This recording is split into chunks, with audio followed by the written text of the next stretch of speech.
Указания по благоустройству территории и реконструкции дорожной инфраструктуры столицы дал в ходе объезда 17 апреля глава Якутии Егор Борисов. Вместе с ним на объектах побывала и председатель правительства республики Галина Данчикова. Борисов проверил ход комплексной застройки кварталов и переселения граждан из ветхого и аварийного жилья. Особое внимание он уделил объектам, задействованным в подготовке республики к играм «Дети Азии». К проведению международных соревнований проведут работы на главном стадионе столицы – Туймада. Здесь планируется заменить прожекторы, обновить фасад объекта и увеличить количество мест до 15 тысяч. Наш стадион по требованиям должно быть до 15 тысяч. Не более 15. Не более. Если более, то другая требование безопасности. Другая категория. Другая категория. То есть 15 тысяч человек. Да. У нас здесь 12 12 500. 12,5.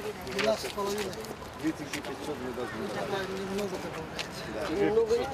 Мы вот считали же, 3500 добавляем, да? Да.